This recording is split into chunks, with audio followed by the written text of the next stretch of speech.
एक बार फिर से आप सभी का हार्दिक स्वागत, वंदन, अभिनंदन है दोस्तों। आज देखेंगे दिसंबर 2014 का हिंदी का यूजीसी नेट का प्रीवियस ईयर पेपर और यह बिल्कुल प्रैक्टिस सेट है। आइए, और आप यकीन अगर अब आपको नहीं हो तो प्रीवियस ईयर पेपर आप रखे होंगे, मिला लीजिएगा। आज की यह प्रैक्टिस श्रृंखला 2000 दिसंबर 2014 का प्रश्न पत्र है। आज का पहला प्रश्न आपकी स्क्रीन पे है, देखेंगे। पहला प्रश्न है, प्रेम वाटिका किसकी काव्य कृति है? रसखान, नागरीदास, आलम, भारतेंदु हरिश्चंद्र। तो यह जो है यह रसखान की काव्य कृति है। रसखान का पूरा नाम है सैयद इब्राहिम, ये भी आप याद रखेंगे। इनकी महत्वपूर्ण 3-4 रचनाएं हैं जिसे आप नोट कर लीजिए। जो सबसे पहले आप याद रखेंगे सुजान, रसखान, दूसरा है प्रेम वाटिका, तीसरा है दान लीला और अष्टयाम। प्रेम वाटिका में कवि ने राधा कृष्ण के प्रेम का वर्णन किया है और अष्टयाम में श्री कृष्ण के दिनचर्या का वर्णन है। चलिए, आज का दूसरा प्रश्न, अनग। अनग नाटक किस कवि का है? भारतेंदु हरिश्चंद्र, मैथिली शरण गुप्त, सुमित्रानंदन पंत, राम कुमार वर्मा। तो यह मैथिली शरण गुप्त का है। किसका है? मैथिली शरण गुप्त का। अनग का प्रकाशन पूछा जाएगा तो आप बताइएगा 1928 ईस्वी है, ये भी आप याद रखेंगे। आप देखेंगे मैथिली शरण गुप्त का एक तो अनग हो गया और दूसरा है रजत शिखर और शिल्पी। तो इन दो रचनाओं को आप याद रखेंगे। रजत शिखर को, शिल्पी और स्वर्ण ये सुमित्रानंदन पंत की गीत नाट्य है। क्या है? गीत नाट्य है। अभी आपसे प्रश्न पूछा गया था कि अनघ नाटक किस कवि का है, तो मैथिली शरण गुप्त का। अब आपसे पूछा जा रहा है, अगर पूछा जाएगा कि सुमित्रानंदन पंत का गीत नाट्य या तो काव्य नाट्य किसे कहते हैं, इनकी कौन सी रचना है, तो शिल्पी और स्वर्ण। आगे देखेंगे, नेक्स्ट प्रश्न है, घुमक्कड़ शास्त्र के लेखक हैं रामवृक्ष बेनीपुरी, कन्हैयालाल मिश्र, प्रभाकर सत्यदेव, परिव्राजक, राहुल सकृत्यायन। तो आप याद रखिएगा, राहुल संकीर्तन घुमक्कड़ शास्त्र के रचनाकार है। इनका डी ऑप्शन सही हुआ। घुमक्कड़ शास्त्र, इनकी बहुत सारी रचनाएं हैं, जैसे आप देखेंगे तो राहुल संकीर्तन की सबसे पहले याद रखिएगा। तो इनका एक है, जैसे अभी आप घुमक्कड़ शास्त्र देखें तो एक और इनकी है किन्नर देश में, और दूसरा है चीन में कम्यून, ठीक है। तीसरा है एशिया के दुर्गम भूखंडों में, रूस में 25 मास। ये राहुल संकीर्तन की घुमक्कड़ शास्त्रीय रचनाएं हैं। अब एक और आता है रामवृक्ष बेनीपुरी की, पैरों में पंख बांध कर। क्या है? पैरों में पंख बांध कर, ठीक है, पंख बांध कर। ये भी आप नोट करेंगे, यह किसका है, तो रामवृक्ष बेनीपुरी का है। अब आगे देखें, कन्हैयालाल मिश्र जी का है, जो इनका है कन्हैयालाल मिश्र, प्रभाकर होना चाहिए, यहाँ पे दिनकर नहीं, प्रभाकर होगा, नोट कर लीजिएगा। तो इनकी है हमारी जापान की यात्रा। और सत्यदेव परिव्राजक की है, जो इनकी भी बहुत बार पूछी जाती, यात्री मित्र और ज्ञान के उद्यान में, ठीक है। आगे चलते हैं, नेक्स्ट है प्रेम सागर किसकी? प्रेम सागर के लेखक हैं ईसा अल्लाह खां, सदल मिश्र, लल्लूलाल या बालकृष्ण भट्ट। जो 4 नंबर के प्रश्न में उत्तर होगा लल्लूलाल। लल्लू प्रेम में क्या हो गया? प्रेम के सागर में डूब गया। ऐसे ट्रिक के माध्यम से आप याद कर लीजिएगा। नेक्स्ट आप देखेंगे ईसा अल्लाह खां का क्या है, तो ईसा अल्लाह खान का बहुत प्रसिद्ध रचना है रानी केतकी की कहानी, जिसका प्रकाशन हुआ है 1808 ईस्वी में, ठीक है। नेक्स्ट देखेंगे आप सदल मिश्र। सदल मिश्र बार बार पूछे जाने वाले हैं, तो सदल मिश्र की जो रचना है नासिकेतोपाख्यान, जिसका दूसरा नाम है चंद्रावती। नेक्स्ट बालकृष्ण भट्ट की एक बहुत प्रसिद्ध रचना है सच्ची समालोचना। ये रहे हम चारों जो है कि ऑप्शन का पोस्टमार्टम करते हुए चल रहे हैं। अब हमने यकीन दिलाया था कि आप 50 प्रश्न की यह प्रश्नोत्तरी है, लेकिन 150 प्रश्न लेके जाएंगे, तो नोट कर लीजिएगा। और एक चीज़ और बताना चाहेंगे, जब भी आप वीडियो को प्रश्नोत्तरी को करने बैठे तो आपके हाथ में पेन और एक आपकी डायरी ज़रूर होनी चाहिए, ताकि आप बेसिक चीज़ों को नोट करते चलें, है ना। अब देखेंगे आप प्रश्न संख्या 5, आत्मनिरीक्षण के लेखक है वियोगी हरि, गुलाब राय, हरिभाऊ उपाध्याय, सेठ गोविंद दास। 5 नंबर का यह प्रश्न है, आत्मनिरीक्षण के लेखक ये हैं सेठ गोविंद दास। कौन है? सेठ गोविंद दास। अब आप देखेंगे सेठ गोविंद दास का हो गया आत्मनिरीक्षण, ठीक है। अगला देखेंगे, आपके ही ऑप्शन में दिया हुआ है वियोगी हरि।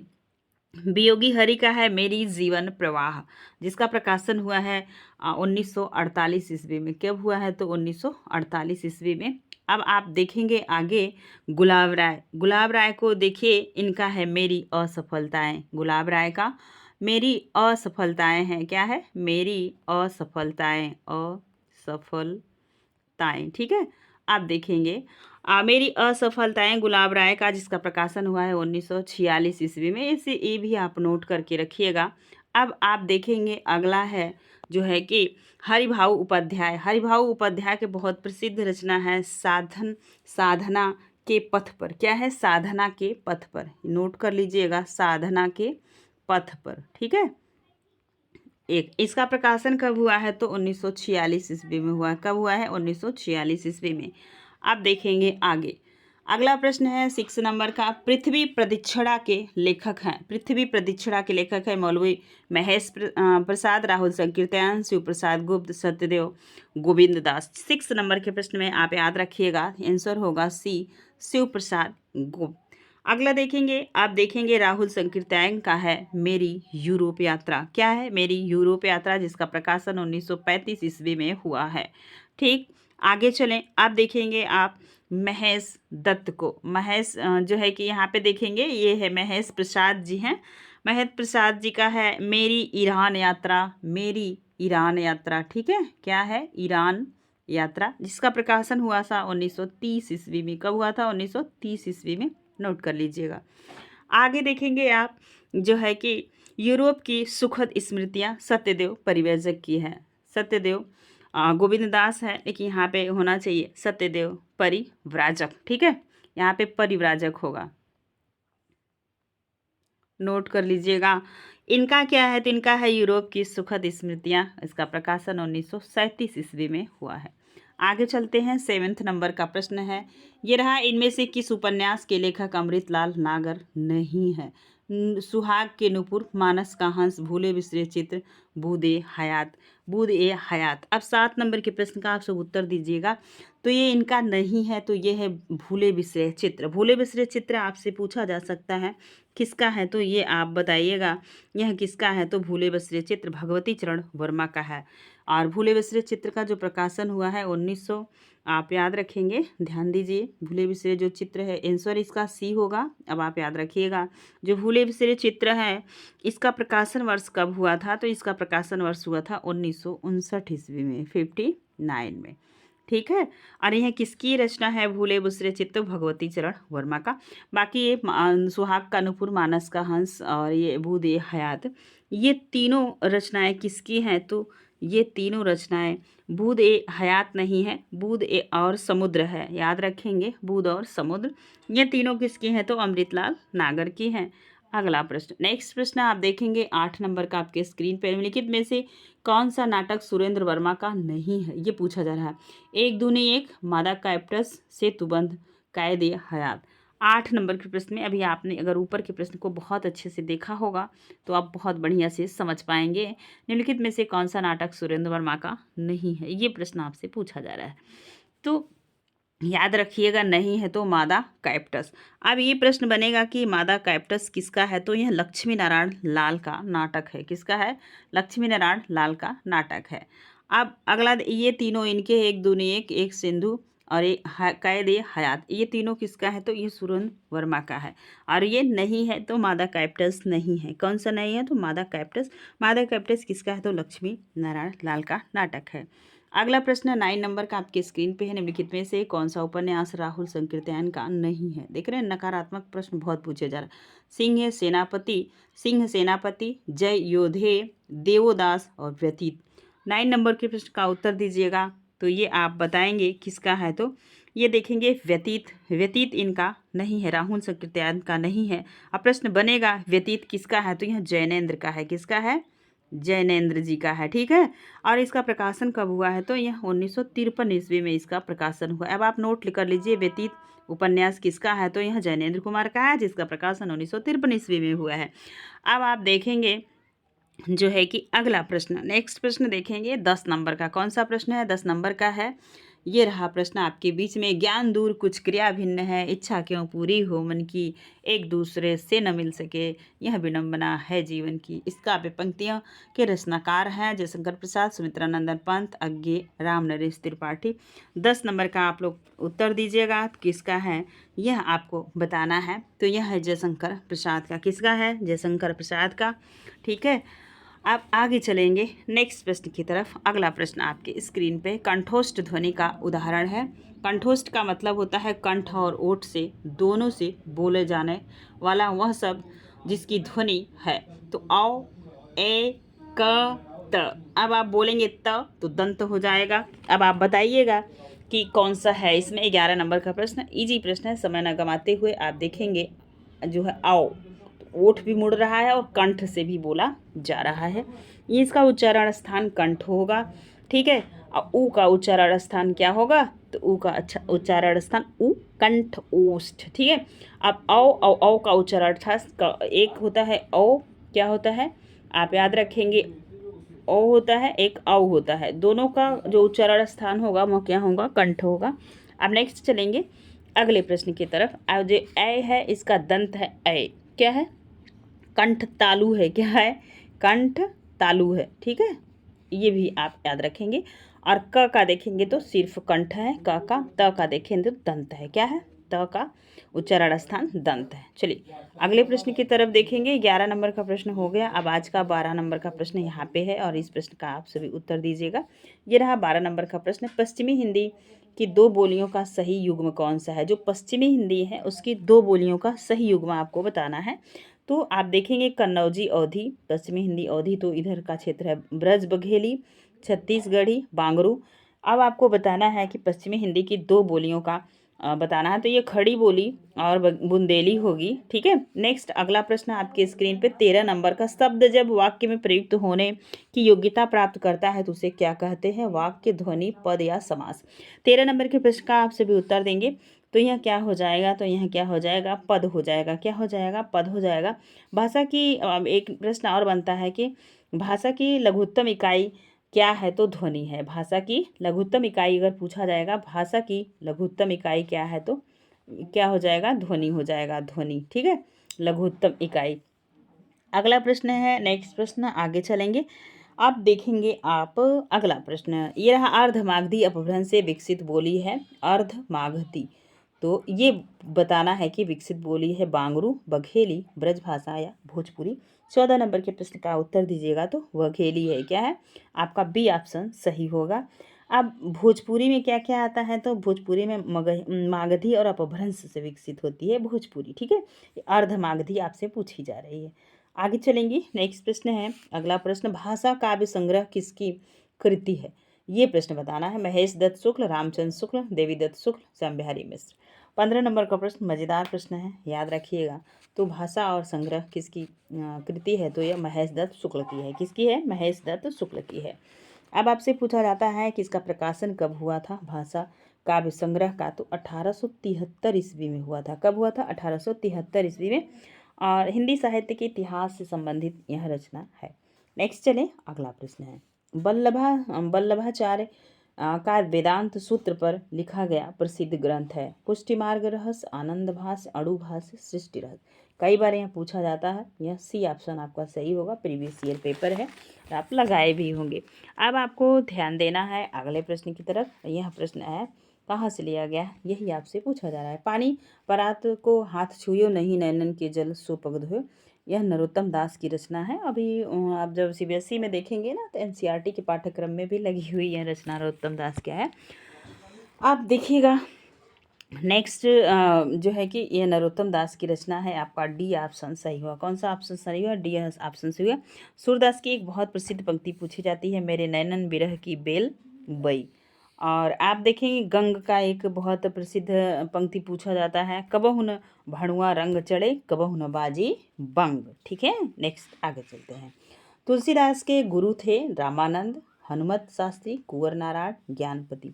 तो तुलसीदास के गुरु कौन थे? तो ये थे नरहरे। एक मिनट ध्यान दीजिएगा। तो 18 नंबर का प्रश्न है आपके स्क्रीन पे। तुलसीदास के गुरु ये प्रश्न आपसे पूछा जा रहा है। तो तुलसीदास के गुरु कौन थे? तो नरहरयानंद थे। कौन थे? नरहरयानंद। आप नोट कर लीजिएगा, नरहरया, ठीक है, हरया नंद, नंद थे, ठीक है, नरहरया नंद जी थे इनके गुरु, ठीक है। ये शिक्षा गुरु थे। कैसे गुरु थे? नरहरयानंद तो शिक्षा गुरु थे इनके, और दीक्षा भी इन्होंने इन्हीं से लिया था। और इनके नरहरयानंद के जो गुरु थे वो थे रामानंद। इनके गुरु रामानंद थे। क्या थे? रामानंद। अगर ऑप्शन में यहाँ पे रामानंद दिया है, लेकिन आप याद रखेंगे अगर रियल इस प्रश्न का आंसर पूछा जाएगा तुलसीदास के गुरु कौन थे तो नरहरयानंद थे, और नरहरयानंद के गुरु कौन थे तो रामानंद थे, ठीक है। आगे चलें। यहाँ पे ऑप्शन में देख रहे हैं कुंवर दे दिया है, जो कि गलत है। 19 नंबर का प्रश्न है, कवित्र रत्नाकर किस कवि की कृति है? केशवदास, भिखारीदास, पद्माकर, सेनापति। 19 नंबर के प्रश्न में कवित्र रत्नाकर किस कवि की कृति है? तो ये बताना है। तो यह सेनापति की कृति है। आपका डी ऑप्शन सही हुआ, ठीक है। आगे चलते हैं। और एक चीज़ यहाँ पे और देखेंगे, जो है कि सेनापति किस चीज़ के लिए जाने जाते हैं? तो यह ऋतु वर्णन और प्रकृति चित्रण के लिए विशेष रूप से जाने जाते हैं, ठीक है। और केशवदास की प्रसिद्ध रचना है रामचंद्रिका। क्या है? रामचंद्रिका। और पद्माकर की कौन सी प्रसिद्ध रचना है? तो पद्माकर की भी प्रसिद्ध रचना आप नोट कर लीजिए। ये है इनका प्रबोध पचासा। क्या है? प्रबोध पचासा। नेक्स्ट 20 नंबर का प्रश्न है, उत्तर कबीर नामक कविता किस कवि की है? केदारनाथ सिंह, अशोक वाजपेयी, कुंवर नारायण, ज्ञानेंद्रपति। 20 नंबर के प्रश्न में आप उत्तर देंगे तो ये है केदारनाथ सिंह। आपका ए ऑप्शन सही होगा। कौन सा ऑप्शन सही होगा? तो ए ऑप्शन सही होगा। और अगला देखेंगे आप तो ध्यान दीजिएगा, ये रहे अशोक वाजपेयी। इनकी जो प्रसिद्ध रचना है ये है अशोक वाजपेयी की, तो कहीं नहीं वहीं। क्या है? कहीं नहीं वहीं, जिसपे इनको साहित्य अकादमी मिला है। आप देखेंगे आगे, आप देखेंगे कुंवर नारायण का आत्मजयी है, जो 1995 ईस्वी में इसको व्यास सम्मान मिला था। कौन सा सम्मान मिला था? तो व्यास सम्मान मिला था। अब आपके बचे रहे हैं ज्ञानेंद्र पति। कौन बचे? ज्ञानेंद्र पति। इनकी है एक बहुत प्रसिद्ध रचना संसयात्मा।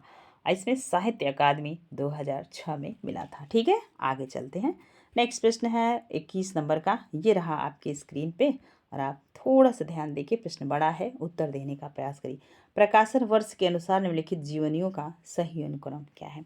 21 नंबर का प्रश्न है आपके स्क्रीन पे, उत्तर दीजिएगा आप सभी। अब आपको बताना है, एक तो सभी जानते हैं प्रेमचंद घर में यूजीसी नेट के पाठ्यक्रम में लगा हुआ है, और यह किसकी रचना है? तो यह रचना है प्रेमचंद की पत्नी की, शिवरानी देवी की। अब आप बताइएगा। तो इसका प्रकाशन हुआ है 1944 ईस्वी। कब हुआ है? 1944। नेक्स्ट देखेंगे, विष्णु प्रभाकर का है आवारा मसीहा। क्या है? आवारा मसीहा किसका है? विष्णु प्रभाकर का। और यह किसके जीवन पर लिखा गया है? तो शरद चंद्र के जीवन पर लिखा गया। इसका प्रकाशन हुआ है 1974 ईस्वी। अब इस हिसाब से सबसे पहले आ गया आपका 1944, तो ये प्रेमचंद घर में है। आवारा मसीहा इसका 1900 जो है कि 74 हो गया आवारा मसीहा। अब अगला है, आप देखेंगे वट वृक्ष की छाया। वट वृक्ष की छाया किसकी है? तो ये अमृतलाल नागर की है। इसका प्रकाशन 2006 ईस्वी में हुआ है, ठीक है। आप देखेंगे व्योमकेश दरवेश। व्योमकेश दरवेश है 2011 ईस्वी में इसका प्रकाशन हुआ है। यह हजारी प्रसाद द्विवेदी के जीवन पर विश्वनाथ प्रसाद त्रिपाठी ने लिखा है। उस हिसाब से आप देखेंगे आपका डी ऑप्शन सही होगा। कौन सा ऑप्शन सही होगा? D option. आप नोट भी कर लीजिएगा। आप ये एक बार फिर से देख लीजिए। आवारा प्रेमचंद घर में है शिवरानी देवी, आवारा मसीहा विष्णु प्रभाकर, वट वृक्ष की छाया। वट वृक्ष की छाया किसका है? अमृतलाल नागर का। और किसने लिखा है? तो कुमुद नागर ने। आप देखेंगे व्योमकेश दरवेश, यह हजारी प्रसाद द्विवेदी के जीवन पर लिखा हुआ है, जिसका प्रकाशन वर्ष 2011 ईस्वी में हुआ था। और ये किसने लिखा? तो विश्वनाथ त्रिपाठी ने लिखा है। नेक्स्ट प्रश्न है आपके स्क्रीन पे, ये रहा, अभी आप देख रहे थे। ये 21 नंबर का प्रश्न हो गया था। आप 22 नंबर का प्रश्न देखिएगा। कम्युनिटी में भी इस प्रश्न को हमने लगा दिया था। प्रकाशन वर्ष की दृष्टि से प्रेमचंद के उपन्यासों का सही क्रम है गोदान, निर्मला और कर्मभूमि और रंगभूमि। अब नेक्स्ट रंगभूमि, निर्मला, गोदान, कर्मभूमि। रंगभूमि, निर्मला, कर्मभूमि, गोदान, रंगभूमि, कर्मभूमि, निर्मला, गोदान। ये प्रश्न आपको बताना है। सबसे पहले आप याद रखेंगे रंगभूमि का जो प्रकाशन वर्ष है वह रंगभूमि, क्योंकि यहाँ पे सबसे पहले वही दिया है, तो ये गोदान का नोट करो पहले 1936 है। और आपका हो गया कर्मभूमि, तो कर्मभूमि का कब है, तो कर्मभूमि का 1933 ईस्वी में है। कब है, 1933 में। अब नेक्स्ट बचा आपका निर्मला, तो निर्मला का प्रकाशन वर्ष 1927 ईस्वी है। क्या है, 1927। अब रंगभूमि बता दीजिए, अगर रंगभूमि पता होगा तो अभी क्लियर हो जाएगा।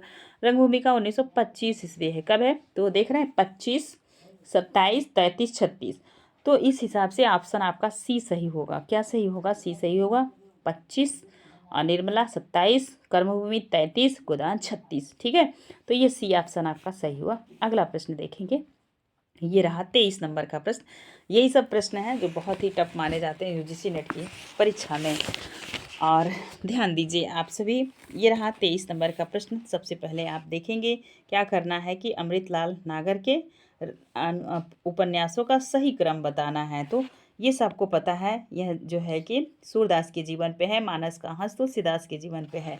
एक इनका है महाकाल, कौन सा है, महाकाल।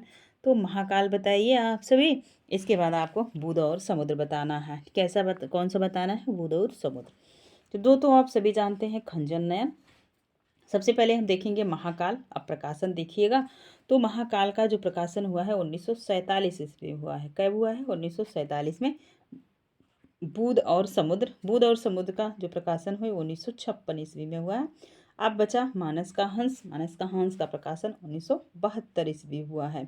और मानस का हंस आपको पढ़ना हो तो पूरा उपन्यास चैनल पे अपलोड किया गया है, समय निकाल के पढ़िए। और यहाँ से हायर एजुकेशन में यूपीएचएससी के पाठ्यक्रम में यह उपन्यास लगा हुआ है। और बसंती, और आप देखेंगे मानस का हंस। बसंती किसका है, तो भीष्म साहनी का है। दोनों उपन्यास से प्रश्न बखूबी बनते रहते हैं, दोनों उपन्यास चैनल पे हैं, समय निकाल के पढ़िए आप सभी। अब देखेंगे बुध और समुद्र। बुध और समुद्र का जो प्रकाशन हुआ है वो कब हुआ है, यही आपको बताना है। तो 1956 ईस्वी में हुआ। कब हुआ है, 1956 ईस्वी में। अभी आपने देखा महाकाल 47 में है, इसके बाद बुध और समुद्र 56 में है, मानस का हंस 72 में है, और खंजन नयन। तो खंजन नयन बताना है। खंजन नयन कब है, तो 1981 ईस्वी में। कब है, 1981 ईस्वी में। इस हिसाब से आपका सी ऑप्शन सही हुआ। ये सी ऑप्शन सही होगा, आप नोट कर लीजिएगा। अब देखेंगे 24 नंबर का प्रश्न आपकी स्क्रीन पे है। प्रकाशन के आरंभ की दृष्टि से निम्नलिखित पत्रिकाओं का सही अनुक्रम बताना है। अब जब आप सबसे पहले साहित्य का विकास क्रम जैसे आप बढ़ेंगे आगे देखेंगे, अगर वो भी साहित्य भी आपके ब्रेन में है तो भी आप इस प्रश्न को हल कर लेंगे। और नहीं तो अब इनका प्रकाशन कौन किया है या किस समय में पत्रिकाएं निकलती थी, सारी चीज़ आपको बताना होगा। ध्यान दीजिए, सबसे पहले हम देखेंगे माधुरी ऊपर ही है, माधुरी से ही शुरू करते हैं। किससे शुरू करते हैं, माधुरी से। माधुरी का प्रकाशन 1922 ईस्वी में हुआ है। विशाल भारत का कब हुआ है, सब क्रम से लिखते हैं। देखिए माधुरी है 1922 ईस्वी में। अब है विशाल भारत 1928 ईस्वी में। कब है, 1928 ईस्वी में। और देखेंगे जागरण है, जागरण का प्रकाशन कब हुआ है, तो 1929 ईस्वी में हुआ है। अगला देखेंगे आप, जागरण के बाद साहित्य संदेश। साहित्य संदेश का प्रकाशन 1937 ईस्वी में हुआ है। अब आपको बताना है जो माधुरी पत्रिका निकलती थी कहाँ से निकलती थी, तो यहीं पे नोट करिए, लखनऊ से निकलती थी। और किसने निकाला था माधुरी को, तो सबसे शुरू में निकाला था नंद दुलारे, भार्गव, और इसके बाद प्रेमचंद। अब विशाल भारत निकाले थे, कलकत्ता से निकलती थी, बनारसी दास चतुर्वेदी ने निकाला था। अब रहा आपका जागरण। जागरण बनारस से निकलने वाली पत्रिका थी, और जिसके प्रकाशक थे शिव पूजन सहाय और मुंशी प्रेमचंद। साहित्य संदेश किसका है, तो यह आगरा से निकलता था, और यह गुलाब राय का। ठीक है, तो इस हिसाब से अब आप प्रश्न बताएंगे, आपका ए ऑप्शन सही होगा। कौन सा ऑप्शन सही होगा, ए ऑप्शन आपका सही होगा, और आप नोट करते जाइएगा। अगला प्रश्न है 25 नंबर का। प्रकाशन वर्ष के अनुसार महादेवी वर्मा के निम्नलिखित गद्य कृतियों का सही क्रम बताना है। 25 नंबर के प्रश्न में आप बताइएगा क्या होगा। तो ये देख रहे हैं आपका श्रृंखला की कड़ियाँ, अतीत के चलचित्र, पथ के साथी, स्मृति की रेखाएं, चारों रचनाएं किसकी है, तो महादेवी वर्मा की। ये पहली बात। अब बताना है आपको प्रकाशन क्रम इसका क्या है, कैसे कैसे प्रकाशित हुई है। अतीत के चलचित्र को देखेंगे। अतीत का जो चलचित्र है वो 1941 ईस्वी में इसका प्रकाशन हुआ। श्रृंखला की कड़ियाँ, अब अगला बताना है श्रृंखला की कड़ियाँ 1942 ईस्वी में हुआ है। पथ के साथी का प्रकाशन कब हुआ है, तो 1900 जो है कि पथ के साथी का जो प्रकाशन हुआ है, पथ के साथी। ठीक है, यहाँ पे सबसे पहले देखेंगे कद श्रृंखला, हाँ स्मृति की रेखाएं, स्मृति की रेखाओं का प्रकाशन देखिए पहले 1943 ईस्वी में हुआ है। अब बताना है पथ के साथी। पथ के साथी का जो प्रकाशन वर्ष हुआ है 1956 ईस्वी में हुआ है। कब हुआ है? 56 में। सबसे आपका बी ऑप्शन सही होगा। कौन सा ऑप्शन? B option. नेक्स्ट प्रश्न है आपकी स्क्रीन पे। अब यहाँ पे बताना है अज्ञे जी की रचनाओं को। सबसे पहले याद रखिएगा, अज्ञे जी का पूरा नाम है सच्चिदानंद हिरानंद वात्स्यायन अज्ञे। लेकिन इनके निबंधों का प्रकाशन वर्ष आपको बताना है। अज्ञे जी के निबंधों का प्रकाशन वर्ष आपको बताना है। ठीक है, चलिए ध्यान दीजिए। सबसे पहले देखेंगे आत्मनेपद। आत्मनेपद का जो प्रकाशन वर्ष हुआ है 1960 ईस्वी में हुआ है। लिख कागज कोरे। लिख कागज कोरे का हुआ है 1972 ईस्वी में हुआ है। अब देखेंगे अद्यतन। अद्यतन का कब हुआ? तो 1977 ईस्वी में हुआ है। अब देखेंगे कहाँ है द्वारका। क्या लिखे हैं? कहाँ है द्वारका? 1982 ईस्वी में है। कब है? 1982 ईस्वी में। आपका डी ऑप्शन सही होगा। कौन सा ऑप्शन सही होगा? तो डी ऑप्शन सही होगा। अगला प्रश्न है आपका 27 नंबर का। 27 नंबर का यहाँ प्रश्न है, निम्नलिखित व्यंग्य रचनाओं को प्रकाशन वर्ष के अनुसार करना है। तो जीप पर सवार इल्लियाँ, भित्ति चित्र, जो घर फूके, यत्र तत्र सर्वत्र। 27 नंबर के प्रश्न में आप याद रखेंगे। सबसे पहले देखेंगे जो घर फूके, इसका प्रकाशन वर्ष कब है? तो जो घर फूके। जो घर फूके का प्रकाशन हुआ है 2006 में। कब हुआ है? 2006 में। यत्र तत्र सर्वस्त्र में ये हुआ है सन 2000 में। ठीक है, 2000 में। आप देखेंगे जीप पर सवार इल्लिया, इसका प्रकाशन हुआ है 1971 ईस्वी में। कब हुआ है? 1971 ईस्वी में। अब आपको बताना है कि भित्ति चित्र। भित्ति चित्र का प्रकाशन 1966 ईस्वी में हुआ है। क्या हुआ है? 1966 में। सबसे जो है कि आपको बताना है कि सबसे पहले पड़ जाएगा आपका जो घर फूके। तो इसमें जो घर फूके ये बताना है। तो ये जो है कि सबसे पहले आप याद रखेंगे 27 नंबर के प्रश्न में। तो ये है भित्ति चित्र। भित्ति चित्र बताना है, इसका प्रकाशन कब हुआ है? तो भित्ति चित्र का प्रकाशन वर्ष हुआ है 1966 ईस्वी में। अब भित्ति चित्र किसकी रचना है? तो रविंद्रनाथ त्यागी की है। और जीप पे सवाल इल्लिया किसका है? तो शरद जोशी का। यत्र तत्र सर्वत्र, ये दोनों रचनाएं किसकी हैं? तो जो है कि शरद जोशी की। जो घर फूके यह किसकी है? तो यह है ज्ञान चतुर्वेदी की। सी ऑप्शन आपका सही होगा। अगला प्रश्न है आपकी स्क्रीन पे 28 नंबर का। ये रहा 28 नंबर का प्रश्न। थोड़ा सा स्क्रीन पे बड़ा कर देते हैं और आप ध्यान दीजिएगा। निम्नलिखित उपन्यासों का प्रकाशन वर्ष के अनुसार सही क्रम क्या है? 28 नंबर के प्रश्न में आपको बताना है। सबसे पहले देखेंगे त्यागपत्र। यह क्या है? यह उपन्यास है। और किसका है? तो जैनेन्द्र जी का। पूरा उपन्यास चैनल पर अपलोड है, समय निकाल के आप सभी जरूर पढ़िएगा। तो इसका प्रकाशन सबसे पहले देखो 1973 ईस्वी 37 ईस्वी है, सॉरी 73 लिख दिए। त्यागपत्र। त्यागपत्र का जो प्रकाशन वर्ष हुआ है वो 1937 ईस्वी में हुआ है। ठीक है, 37 ईस्वी है। आप देखेंगे नदी का द्वीप। नदी का द्वीप जो आता है उसी को पहले करिए। 1951 ईस्वी में हुआ है नदी का द्वीप। आप देखेंगे तेरी मेरी उसकी बात।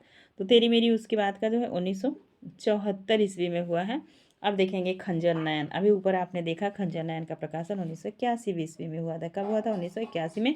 अब इनके लेखक भी याद करिए। त्यागपत्र जैनेन्द्र का है और नदी की द्वीप किसका है? अज्ञेय का है। तेरी मेरी उसकी बात है यशपाल का है। उसकी यशपाल, ऐसे करके याद करो। खंजर नयन अमृतलाल नागर का है। अब आपको बताना है कौन सा ऑप्शन इस हिसाब से सही हुआ। तो आपका बी ऑप्शन सही हुआ। कौन सा ऑप्शन सही हुआ? बी। नेक्स्ट अगले प्रश्न की तरफ चलेंगे। अब आपको बताना है जन्मकाल की दृष्टि से कवियों का सही अनुक्रम क्या है? सबसे पहले किसका जन्म हुआ है, बाद में किसका हुआ है? ठीक है, आप बताइए 29 नंबर के प्रश्न में। तो बिहारी का जो जन्म हुआ है, बिहारी सबको पता है 1595 ईस्वी में बिहारी का जन्म हुआ है। और चिंतामणि 1609 में है। कब है? 1609 में है। अब आप देखेंगे भूषण तो 1613 ईस्वी में। कब है? 1613 ईस्वी में। मतीराम 1617 ईस्वी। कब है? 1617 ईस्वी। ये रहे इनके जन्म के अनुसार। आपका ए ऑप्शन ही सही बैठ रहा है। ठीक है, आप देखेंगे अगला प्रश्न है आपके स्क्रीन पे। छोटा करते हैं और समझने का प्रयास करते हैं। 30 नंबर का प्रश्न है, भगवती चरण वर्मा के निम्नलिखित उपन्यासों का सही अनुक्रम आपको बताना है। 30 नंबर के प्रश्न में यही आपको बताना है। तो देखिए, टेढ़े मेढ़े रास्ते, भूले बिसरे चित्र, सामर्थ्य और सीमा, सीधी सच्ची बात। तो ये सारे उपन्यास सबसे पहले किसके हैं? भगवती चरण वर्मा के हैं। ठीक है, चलिए आप बताइए, आप सभी टेढ़े मेढ़े रास्ते का जो प्रकाशन वर्ष हुआ है वो कब हुआ है? यहीं से स्टार्ट कर देते हैं। टेढ़े मेढ़े रास्ते का प्रकाशन वर्ष हुआ है 1946 ईस्वी में। कब है? 1946 ईस्वी। भूले बिसरे चित्र का जो प्रकाशन हुआ है वह हुआ 1959 ईस्वी में। क्या कब हुआ है? तो 1959 ईस्वी में है। ये रहा आपका 1959 ईस्वी है, ठीक है। अब नेक्स्ट है सामर्थ्य और सीमा। सामर्थ्य और सीमा का है 1962 ईस्वी। कब है? 62 ईस्वी। सीधी सच्ची बातें, सीधी सच्ची बातें का 1968 ईस्वी में हुआ है। कब हुआ है? 1968 ईस्वी में। इस हिसाब से 30 नंबर के प्रश्न का सही आंसर भी ए ही बैठ रहा है, ठीक है। आगे चलते हैं। नेक्स्ट अगला प्रश्न है, अब ये मिलान वाला प्रश्न है, यहीं पे मिला लेते हैं। आप याद रखिए 31 नंबर के प्रश्न में ऐसे प्रश्न परीक्षा में एक दो भी आते हैं तो भी आपके काम बन जाएंगे। सबसे पहले हमको आ रहा है पांडे बेचन शर्मा उग्र का आत्मकथा है अपनी खबर। किसकी खबर? तो अपनी खबर। डी का हो जाएगा तीसरा। अब यहीं से हम स्किप करेंगे। डी में तीसरा देख रहे हो, इसी एक में है, तो यहीं से आप एग्ज़ाम में हैं तो प्रश्न को आगे स्किप कर जाइएगा। अगर अभी तो हम एग्ज़ाम में है नहीं तो चलिए सबको देखते हैं, ठीक है। हरिवंश राय बच्चन का क्या है? हरिवंश राय बच्चन का है 10 द्वार से सोपान तक। तो सी में भी देख रहे हैं, सी में पहला, तो एक ही में पहला है। आप आगे देखेंगे सुमित्रा नंदन पंत का क्या है ये बताइएगा। शिवपूजन सहाय सुमित्रा नंदन पंत, बाकी ये दो तो आपने कर दिया। आप बताएंगे 31 नंबर के प्रश्न में शिवपूजन सहाय का है मेरी जीवन, ठीक है। सुमित्रा नंदन पंत का क्या है ये बताइए। राखी के लपटे हैं 60 वर्ष के रेखांकन। सुमित्रा नंदन पंत जी का है 60 के, ये रहा। तो इस हिसाब से आपका डी ऑप्शन सही है। कौन सा ऑप्शन सही है? डी ऑप्शन सही है, ठीक है। ये ऑप्शन आपका डी सही है। चलिए, वैसा ही मिलान वाला प्रश्न है। ये सब प्रश्न थोड़े इजी होते हैं, बस आपको थोड़ा सा ध्यान देने की ज़रूरत होती है। चलिए मिलाते हैं हम इस प्रश्न को। यह प्रश्न रहा आपके 32 नंबर का। 32 नंबर के प्रश्न में सबसे पहले आप ध्यान दीजिएगा। तो यहाँ पे क्या दिया है? आलोचकों की उनकी आलोचना ग्रंथ बताना है आपको। ये रहे आपके आलोचक और उनकी आलोचित ग्रंथों को सम्मिलित करना है। तो सबसे पहले आप लिखेंगे विजय देवनारायण शाही ने किस पे आलोचना की है? तो जयसी पे की है। किस में की है? जयसी पे। इस हिसाब से 32 में आप देखेंगे डी में पहला क्या है? डी में पहला, यही देखिए डी में पहला, यहाँ देख रहे हैं आप। हाँ, डी में पहला जिसमें होगा वही सही होगा। इस हिसाब से सी ऑप्शन आपका सही है। चलिए प्रश्न को पूरा मिला लेते हैं। सी ऑप्शन आपका सही है। अब आपको मिलाना है, क्या मिलाना है? 32 नंबर के प्रश्न को मिलाना है। नंद दुलारे वाजपेयी जी का क्या है? तो नंद दुलारे वाजपेयी जी का हिंदी साहित्य 20वीं सदी, ये रहा आपका 4 नंबर। लक्ष्मीकांत का है, यह देख रहे हैं ए, यह नई कविता के प्रतिमान बहुत बार पूछी जाती है। रामविलास शर्मा का क्या है? तो निराला के है, क्या है? रामविलास शर्मा का, तो ये रहा आपका। आप देखेंगे लक्ष्मीकांत वर्मा का है 5वां, सी हो जाएगा आपका दूसरा, डी हो जाएगा आपका पहला। तो 4 5 2 1 क्या है? 4 5 2 1 यहाँ पे है, ठीक है। 4 5 2 1 सी ऑप्शन आपका सही है। नेक्स्ट अगले प्रश्न की तरफ बढ़ेंगे। नेक्स्ट है 33 नंबर का प्रश्न, मिलान वाला ही है, इसको भी मिलाइएगा आप सभी, तो ध्यान दीजिए। 33 नंबर के प्रश्न में मिलान कीजिए। तो क्या करना है आपको? निम्नलिखित संस्मरणात्मक रेखा चित्रों के उनके लेखकों के साथ सुमेलित करना। ये संस्मरण है और उनके रेखा चित्र हैं। अब उनके लेखक के साथ सुमेलित। चेतना के बिंब, चेतना के बिंब किसका है? तो नगेंद्र जी का है 5 नंबर। रेखाएं बोल उठी, यह किसका है? तो देवेंद्र सत्यार्थी का है। किसका है? देवेंद्र सत्यार्थी का है 1 नंबर। जिंदगी मुस्काई किसका है? तो कन्हैयालाल मिश्र प्रभाकर जी का है। जिंदगी मुस्काई 2 नंबर। सिंहावलोकन किसका है? तो बहुत प्रसिद्ध है 33 नंबर में। सिंहावलोकन यशपाल का है। किसका है? यशपाल का 4 नंबर। तो 5 1 2 4, चलो मिलाओ। 5 1 2 4 आपका डी ऑप्शन सही हुआ। नेक्स्ट अगले प्रश्न की तरफ चलेंगे। यहाँ पे मिलान वाला ही प्रश्न है, जो यूनिट अलग अलग लगी। देखिए कहानियों को उनके कहानीकारों के से सुमेलित कर देना है। अब देखिए यहाँ पे कहानी है, ये है कि जब तक आप कहानी नहीं पढ़े होंगे तो थोड़ा सा यह प्रश्न आपके लिए टिपिकल होगा, क्योंकि रिपीट भी प्रश्न यहीं से होंगे, ठीक है। अब हर परीक्षा वाले यहीं से प्रश्न क्या रहे चुरा रहे हैं प्रीवियस ईयर पेपरों से, यूजीसी नेट की। अब आपको बताना है भगवती चरण वर्मा की कौन सी रचना है? तो 2 वाक्य 3 नंबर।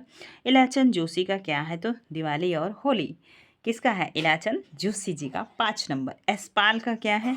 यशपाल जी का मिलाना है आपको। यशपाल जी का है मकरील, क्या है? मकरील। तो यहाँ पे यशपाल जी का मकरील 2 नंबर। उपेंद्रनाथ अस्क जी का है पिंजरा, क्या है? पिंजरा अस्क जी का है। किसका है? अस्क जी का 1 नंबर। एक आपका छूट रहा है, कौन सा छूट रहा है? एक कैदी।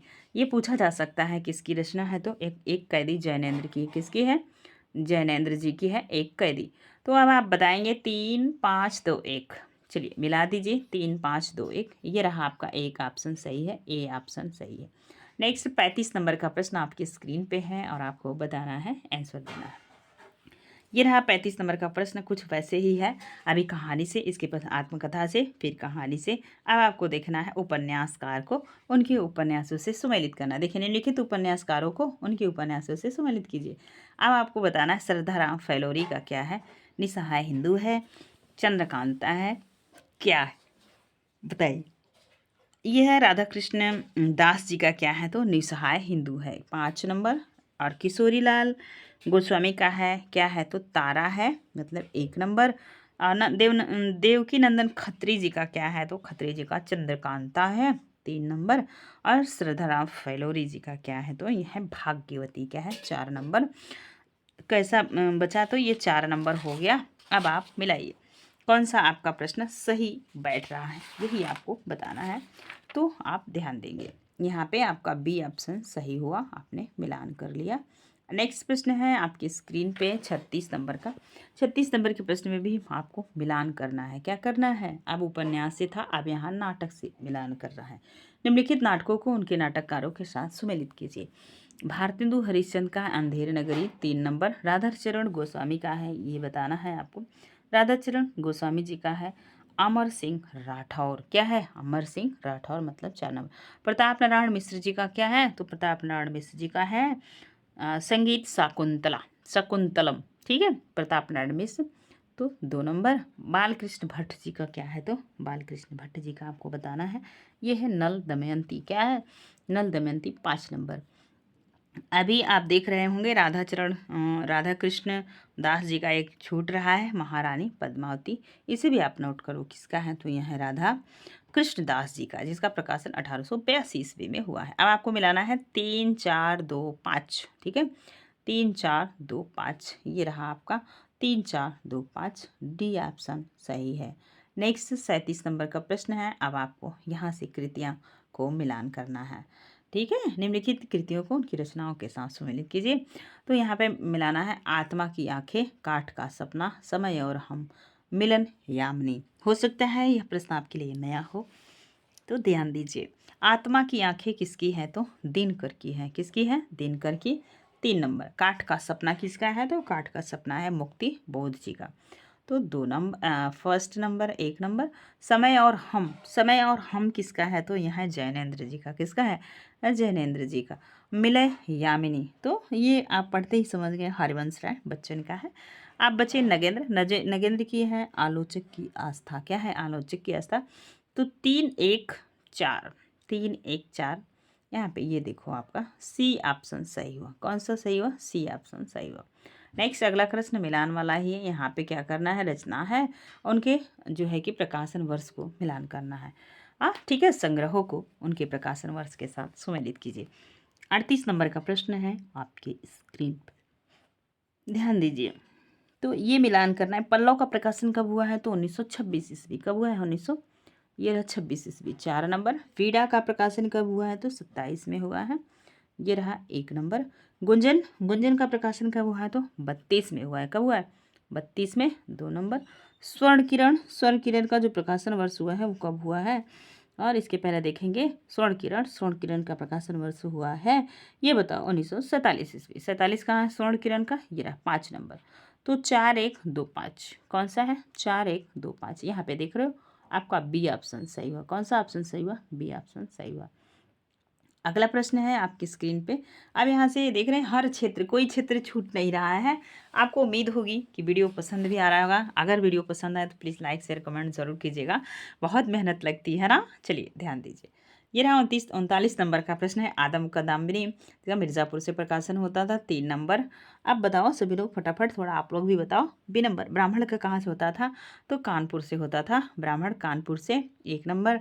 हिंदी प्रदीप कहाँ से हुआ था, तो हिंदी प्रदीप को बताएंगे प्रयागराज से हुआ था, प्रदीप प्रयाग, ऐसे मिलाओ सभी लोग, ठीक है। अब देखेंगे उचित वक्ता, हो सकता है कि यहाँ आपके लिए नया हो। इसका प्रकाशन इसका जो स्थान था यहाँ था कलकत्ता, कहाँ था, कलकत्ता में था। और कलकत्ता में इसका प्रकाशन कौन कर रहा था? दुर्गा प्रसाद मिश्र कर रहे थे। कौन कर रहा था? दुर्गा प्रसाद मिश्र। अब सबसे पहले आप नोट करो, आदम कादम्बरी के जो प्रकाशन थे ये प्रेमघन थे, ब्राह्मण प्रताप नारायण मिश्र थे, हिंदी प्रदीप बालकृष्ण भट्ट जी का था, उचित वक्ता ये कलकत्ता से निकलती थी और दुर्गा प्रसाद खत्री निकालते थे। अब बताओ 3 1 2। अब इसका आपको बताना है 3 1 2, ये रहा, देखें डी ऑप्शन आपका सही हो गया। नेक्स्ट 40 नंबर का प्रश्न आपकी स्क्रीन पे है। हमने कहा था कि आप 150 प्रश्न ले जाएंगे, तो अगर 150 पूरे होंगे तो आप कमेंट ज़रूर कीजिएगा, आप मिलाते रहिएगा आप कितने प्रश्न नए पा रहे हैं प्रश्न के अलावा, ठीक है। चलिए 40 नंबर के प्रश्न में चंद्रधर शर्मा गुलेरी का है कछुआ धर्म, 4 नंबर। ये बताओ 40 नंबर के प्रश्न का आपसे भी उत्तर दीजिएगा। चंद्रधर शर्मा गुलेरी का है कछुआ धर्म। अब देखेंगे वासुदेव अग्रवाल जी का क्या है, तो पृथ्वी पुत्र है, क्या है? पृथ्वी पुत्र, 3 नंबर। राम वृक्ष बेरीपुरी जी का क्या है? वंदे वाणी विनायको। वृक्ष जी का क्या है? वंदे वाणी विनायको। तो 2 नंबर। कुबेरनाथ राय जी का है। अब बताओ मह के आंगन चौह के द्वार किसका है? तो कुबेरनाथ राय का मराल है, ठीक है। अब मह के आंगन चौह के द्वार बच गया तो किसका है भाई? चलो लिखो, कन्हैयालाल मिश्र का है। किसका है? कन्हैयालाल मिश्र का है, लाल मिश्र जी का है, ठीक है। और चलिए ये रहा, आपको मिलान करना है 4 3 2। क्या करना है? 4 3 2, 4 3 2। ए ऑप्शन सही हुआ, ए ऑप्शन सही हुआ। नेक्स्ट प्रश्न आप देखेंगे हम, क्योंकि यूजीसी का बहुत अच्छा ट्रेंड है पूछने का, यही से तो कितने लोग बाहर हो जाते हैं इस परीक्षा से। चलो नेक्स्ट प्रश्न 41 नंबर का, यहाँ से हमें बताना है कि स्थापना और तर्क देना है। काव्य का उत्कर्ष केवल प्रेम भाव की कोमल व्यंजना में ही माना जाता है।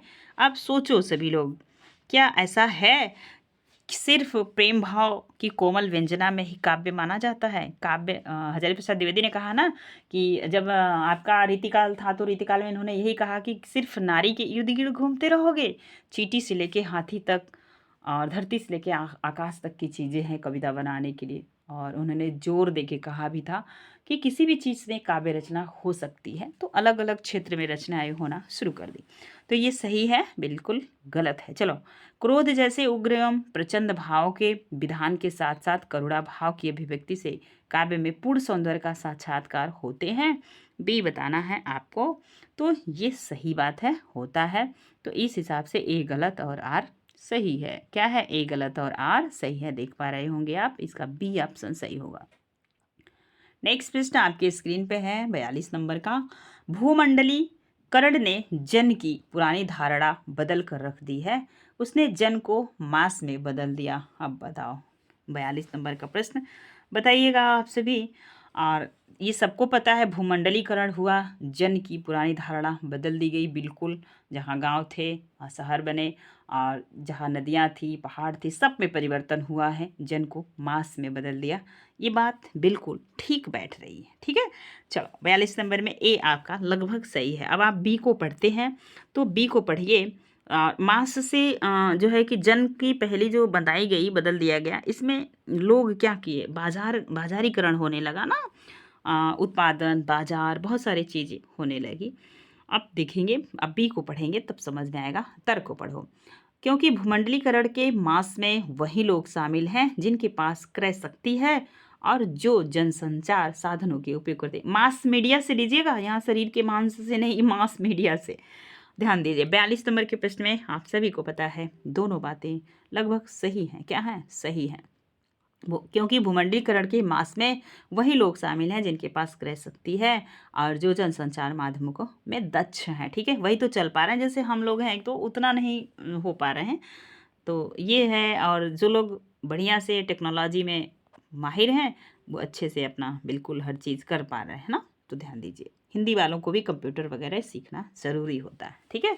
चलिए अब आप 43 नंबर के प्रश्न में पढ़ेंगे। श्रृंगार को रसराज माना जाता है, इसलिए वह भी रसों में प्रधान है। ए है आपका तर्क है, ठीक है। स्थापना है, तो आप बताएंगे श्रृंगार को रसराज माना जाता है इसलिए वह सभी राजाओं में रसों में प्रधान है। तो ये बात तो बिल्कुल सही है, ठीक है। तर्क देखो, क्योंकि जीवन के आदि से अंत तक उसी का प्रसार है और जीवन को की सभी भावनाएं उसी से निस्तृप्त है, गलत है। क्यों भाई, और रस कहाँ जाएंगे? ठीक है, 43 नंबर के प्रश्न में अब आप सब उत्तर दीजिए। इतना कहने पे आपको पता हो गया होगा उत्तर कौन सा है। तो उत्तर डी है, ए सही और आर गलत है। डी ऑप्शन आपका सही है। चलो नेक्स्ट प्रश्न की तरफ चलेंगे। 44 नंबर का प्रश्न है, स्थापना है। भारतेंदु युग आधुनिकता का प्रवेश द्वार है, बिल्कुल, क्योंकि वह मध्यकालीन परंपराओं का विरोधी है। अब बताओ सही है? तो ये तो सही है, लेकिन यह विरोधी नहीं है, पोषक है। क्या है? पोषक है, क्योंकि खुल के लोग विचार नहीं कर पा रहे थे। आप भारतीय युग के पूरे मंडल को पढ़िएगा और दिलों से पढ़िए और थोड़ा इत्मीनान से पढ़िए, आप समझ पाएंगे कि वह विरोधी नहीं थी। उसी में विकल्प खोजना था, विरोध नहीं करना था। विरोध करते तो देश में रह भी नहीं पाते। अंग्रेजों का चरम शासन चल रहा था उस समय। ठीक है, 44 नंबर के प्रश्न में आपका सी ऑप्शन सही होगा, ए सही और आर गलत है। अगला प्रश्न है 45 नंबर का, स्थापना का है। देख रहे हैं 4 से 5 प्रश्न पूछे जा रहे हैं और ये 4-5 प्रश्न मेरिट को खूब बढ़िया से निर्धारित करते हैं। तो इनको समझने का प्रयास कीजिए। इन्हें समझने के लिए आपको साहित्य को बखूबी पढ़ना होगा। ठीक है, अच्छे अच्छे जैसे शुक्ल जी को पढ़ना होगा, हजारी जी को पढ़ना होगा। ये सब हिंदी के पुरोधर हैं, इनसे प्रश्न हर बार बनते हैं। चलिए ध्यान दीजिए। प्रतीक अमूर्त का मूर्तिकरण है, जिसमें अदृश्य सार तत्व भी अभिव्यक्ति होती है। तो समझ पा रहे होंगे आप। तर्क देखिए, क्योंकि जब किसी वस्तु का कोई एक भाग गोचर हो और फिर आगे उस वस्तु का ज्ञान हो, तब उस भाग को प्रतीक कहते हैं। प्रतीक का मतलब होता है चिन्ह। तो प्रतीक अमूर्त का मूर्तिकरण करता है, मतलब हमारे दिमाग में खोजने की प्रवृत्ति को मेरे दिमाग में चित्र बनेगा तो मूर्तिकरण हुई ना, जिसमें अदृश्य, जिसमें जो चीज़ नहीं दिखती है उसका सारतत्व की अभिव्यक्ति होती है। 45 नंबर के प्रश्न को समझने का आप सभी प्रयास कीजिए तो आप समझ पाएंगे। अब देखिए नीचे क्या रीजन क्या दे रहा है, क्योंकि जब किसी वस्तु का कोई एक भाग गोचर हो और फिर आगे उस वस्तु का ज्ञान हो, तब उस भाग का प्रतीक कहते हैं। दोनों बातें सही हैं। बी ऑप्शन आपका सही है। नेक्स्ट अगला 5 प्रश्न और बच रहा है। चलिए देखते हैं। यहाँ पे खूब प्यारा सा दिया गया है, क्या? अवतरण। ध्यानपूर्वक पढ़ लीजिए और विकल्प को उत्तर दीजिए। आप तो 46 से 50 में 5 प्रश्नों का उत्तर देना। जल्दी से पढ़ते हैं, आप भी पढ़ते रहिएगा।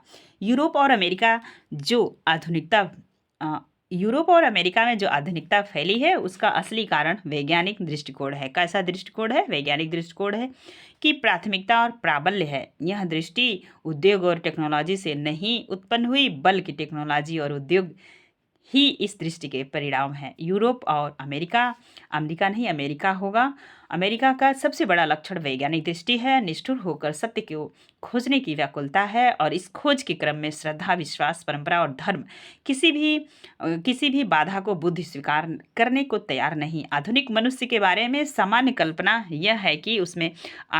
यह है कि अपने चिंतन में वह निर्मम होता है, निष्ठुर और निर्भीक होता है।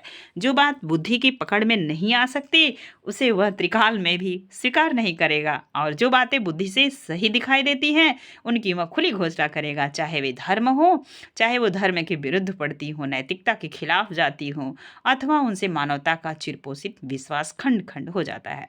एक बार मैं पूरी पैराग्राफ को स्क्रीन पे लाती हूँ, आप स्क्रीनशॉट ले लीजिएगा, 1-2 बार ढंग से पढ़िएगा। अब आइए प्रश्नों का उत्तर देते हैं, समय ज़्यादा हो जाएगा, है ना। नेक्स्ट 46 नंबर का प्रश्न आपकी स्क्रीन पे पढ़ लिए हो 1-2 बार। चलो बताओ, वैज्ञानिक दृष्टि से कब धर्म, नैतिकता और विश्वास का विरोधी करती है? आप बताइएगा। पहला प्रश्न आपकी स्क्रीन पे है, वैज्ञानिक दृष्टि से कब? तो देखेंगे जब वे उसकी दृष्टि से सही हो, जब वे मानवता के विरोधी हो, जब वे समाज के मूल्यों के संरक्षक हो, जब वे उसकी दृष्टि से गलत हो। ठीक है, डी ऑप्शन आपका सही होगा। नेक्स्ट अगला प्रश्न है, आधुनिक मनुष्य संदर्भ में वैज्ञानिक दृष्टि की सबसे बड़ी सिद्धि है तथ्यों के प्रति मन की प्रतिक्रिया, तथ्यों के प्रति हृदय की अनुभूति, तथ्यों को वस्तुगत परीक्षण के निष्कर्ष, तथ्यों के प्रति लोगों की क्रिया प्रतिक्रिया। 47 नंबर के प्रश्न का उत्तर दीजिएगा। ये होगा तथ्यों का वस्तुगत परीक्षण निष्कर्ष। ठीक है, नेक्स्ट देखेंगे 46 नंबर का प्रश्न आपकी स्क्रीन पे है। 48 नंबर का यूरोप और अमेरिका में आधुनिकता के फैलने का कारण है उद्योग और टेक्नोलॉजी का जन्म, औद्योगिक वस्तुओं का उपयोग, भौतिक दृष्टि से त्याग, वैज्ञानिक दृष्टि से प्रधानता और प्रबल्य। बताइए। 48 नंबर के प्रश्न का उत्तर होगा डी, वैज्ञानिक दृष्टिकोण की प्रधानता और प्रबल्य। नेक्स्ट अगला प्रश्न 49 नंबर का, टेक्नोलॉजी, उद्योग और वैज्ञानिक दृष्टिकोण के बीच संबंध है। किसका संबंध है? कार्य और कारण का, कारण और कार्य का, आधार और अधिरचना का, जनक और जन्य का। 49 नंबर के प्रश्न का उत्तर दीजिएगा तो कार्य और कारण का ए ऑप्शन आपका सही होगा। अगला आज का अंतिम प्रश्न है और ध्यान दीजिए। यूरोप और अमेरिका किस संदर्भ में श्रद्धा, विश्वास, परंपरा, धर्म आदि किसी भी बाधा को मानने के लिए तैयार नहीं है? दार्शनिक सत्य की खोज के संदर्भ में, वैज्ञानिक सत्य की खोज के संदर्भ में, सामाजिक यथार्थ अनुसंधान के संदर्भ में, साहित्यिक अनुसंधान के संदर्भ में। 50 नंबर के प्रश्न का उत्तर होगा वैज्ञानिक सत्य की खोज के संदर्भ में। आपका बी ऑप्शन सही होगा। वीडियो पसंद आएगा तो प्लीज़ लाइक, शेयर, कमेंट कीजिएगा और आपको 150 प्रश्न मिले कि नहीं ईमानदारी से बताइएगा। आज के लिए इतना ही, और चैनल पे नए हो तो प्लीज़ एक बार चैनल को सब्सक्राइब कर लीजिए, अपने दोस्तों को साझा कीजिए, थोड़ा सा परिवार बढ़ाइए ताकि पढ़ाने में भी अच्छा लगे, आपको पढ़ने में भी अच्छा लगे। धन्यवाद।